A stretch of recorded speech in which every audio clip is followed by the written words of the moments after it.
Hello, welcome back to the woods and welcome back to a video all about this, the humble poncho. So I know what some of you are thinking. You're thinking, well, why is it a bushcraft poncho? Why is it not just a regular army surplus poncho? Well, it is, but I think the humble poncho is right up there with the Mora knife in the world of bushcraft, because it's one of those bits of kit. It's incredibly simple, it's very, very versatile, and it's completely underrated. And in this video, I'm going to tell you why I think that.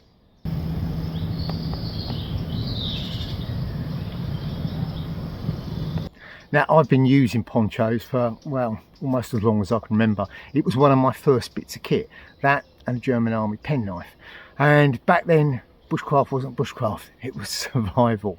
But it gradually evolved. But a couple of things didn't change. Still have the German Army penknife, which I use pretty much daily. And I also pretty much always have a waterproof poncho with me in various forms. My very first one I bought from an army surplus shop in Hailsham in East Sussex when I was a kid. And it was, it wasn't even nylon, it was like a plastic with a woodland camo overprint over the top. It had welded plastic eyelets running around the side, and I used it for years. Since then, well, I've had various other ones. My current one that I use pretty much all the time out in the woods is my Dutch Army poncho. Great bit of kit. I've got another one which I carry in my my sort of everyday bag, my get home bag, if you like, which is a little black gallop one which packs down small. Again, brilliant. I've got a olive green old British Army poncho that I keep in the back of the car for just in case. You know, the car breaks down, you've got to sit on the side of the road, it's pouring with rain. Well, a waterproof poncho really does make sense. And I think that is the whole thing with the waterproof poncho, is it's so versatile. And it's versatile in an awful lot of ways. As well as being versatile, they're cheap as well, just like that Mora knife. You can buy them for, well, I think I picked up my Dutch Army one for about 25 quid. I've got a Helicon Tex one which I think was 30, I think. They're a very cost-effective bit of kit. That, coupled with their versatility, makes them, well, absolutely ideal for the bushcrafter. And certainly if you're a bushcrafter on a budget, again, it makes a lot of sense.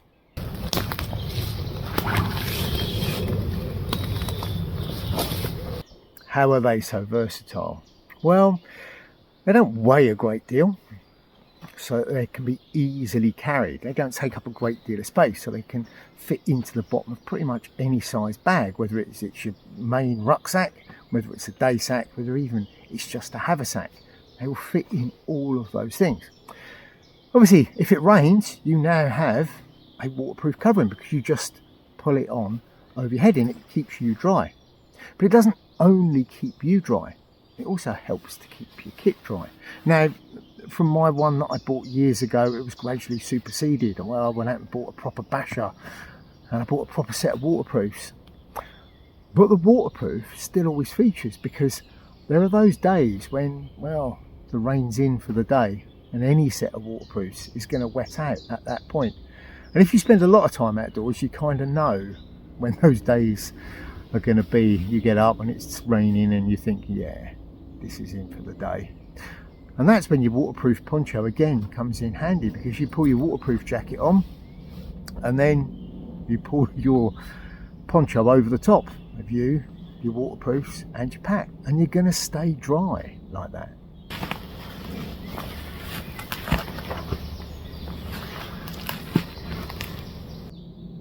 Now, not only can we use it as a waterproof covering for ourselves, but we can also use it as a shelter, as we all know. And you can use it in lots and lots of different configurations. You can put it up in a plough point, which gives you that protection from three sides, from behind and from both sides. So it's a really good, versatile shelter type, which, if you've only got one attachment point, perhaps it's just one tree or a fence post, then the plough point shelter makes a lot of sense.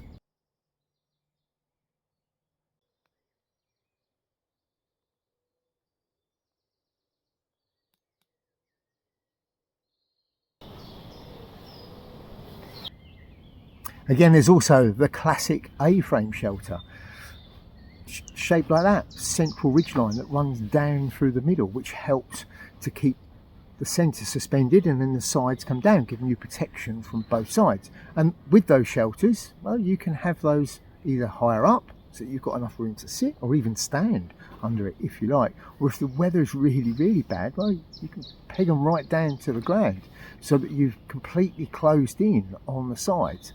Yeah, it might be a little bit tight in there, but if the weather's really rubbish, it's gonna help to keep you dry.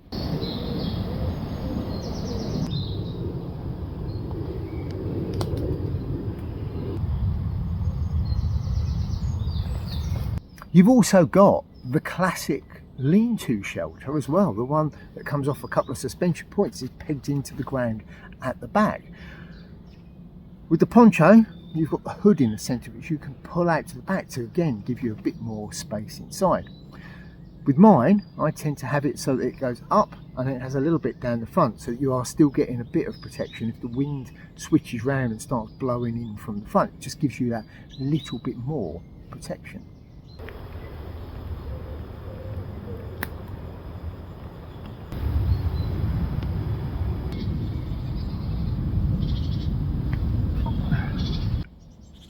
What a lot of people also forget about with the poncho is it can also be used as a makeshift bivy bag.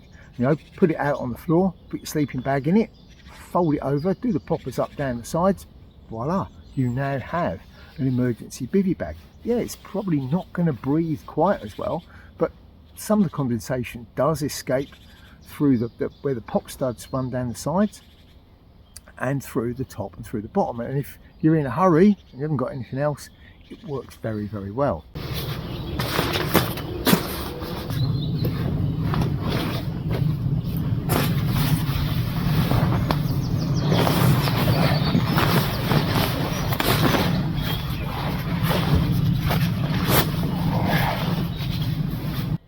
Another type of emergency shelter, and it's one that I've used, well, not only in emergencies but things like wildlife watching, is if you've got a poncho liner or one of the top quilts with a gap in the top that you can wear as a poncho, or you just pull your waterproof poncho over the top, put your rucksack on the ground next to a tree, sit yourself down, and you're snug and toasty warm in there, completely protected from the elements. So again, another excellent little shelter that can be made from your poncho.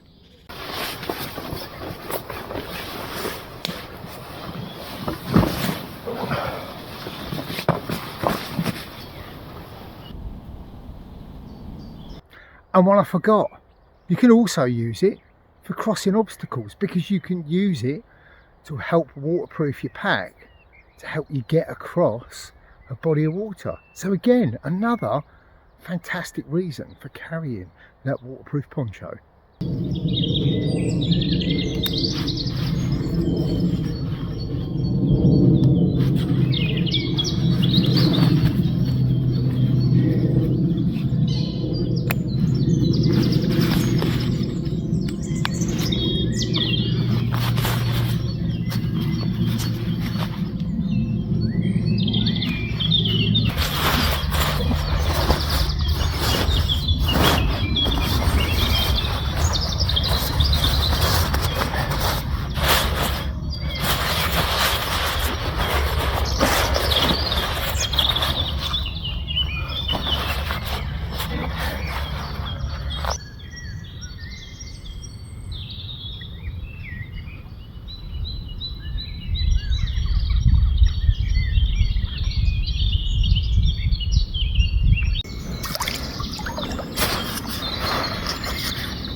Now with my main poncho, my Dutch Army poncho, I have made a few little adjustments, little tweaks. One of the first things I did was, well, those grommets that run around the sides on most ponchos, they've got a nasty habit of pulling out. So what I did instead was I oversewed webbing tape over the top to help get around that problem. The webbing holds a lot more secure than the metal grommets, so I've just over sewn those. What I also did was I put a few extra ones on so that I've got extra attachment points. That's how with my poncho, when I set it up as a lean-to, it's got that little extra bit on the front because I put a couple of extra loops on the sides so that it could be set up in that way.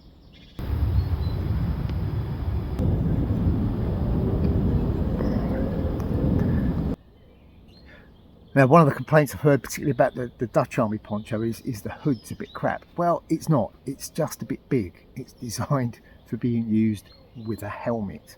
So what I did on the back of mine is, obviously you've got the usual adjusters that run around this way, but I've got one which will pull the hood back, and I've also got one which will pull it round to the side, so it shrinks the volume of it, so it actually fits around the actual headwear that I'm wearing. And that is a really simple job, and it makes a world of difference to your poncho.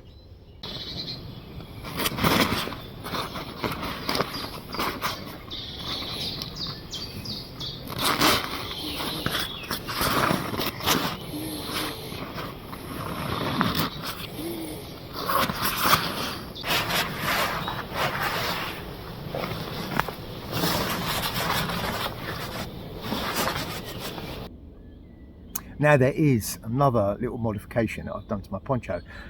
I did see a while ago, good old Des Catties over on his channel.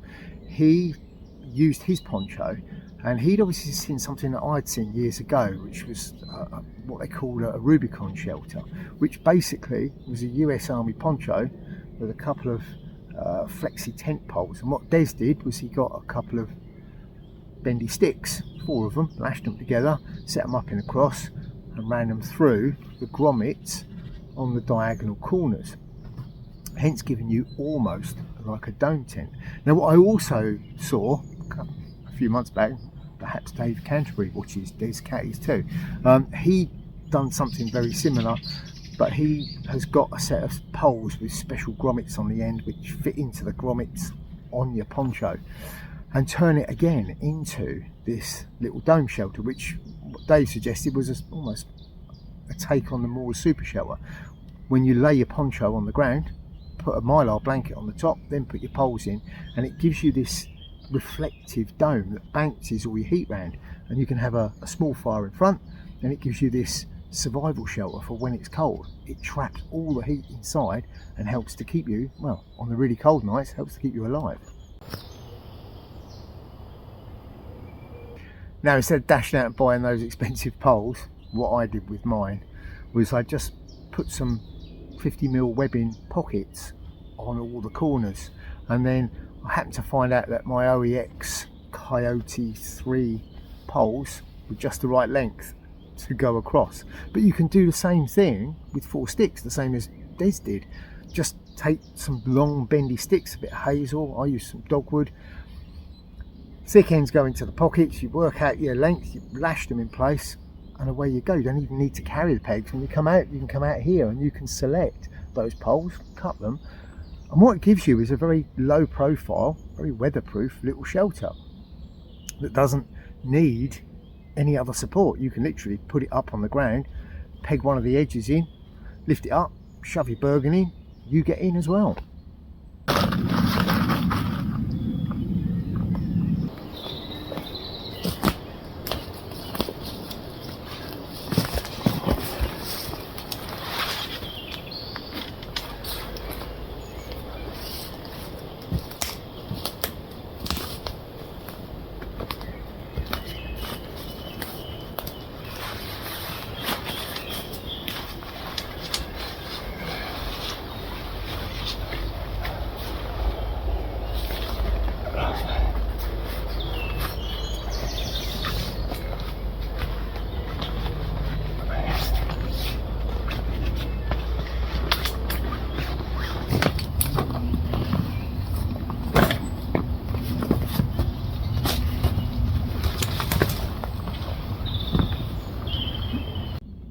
Or of course you can have it in the lean-to type configuration with the fire in front, as Dave Canterbury showed us.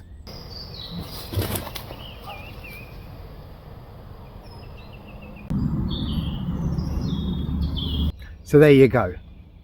That's why I think the humble poncho is as useful in the bushcraft world as the humble Mora knife.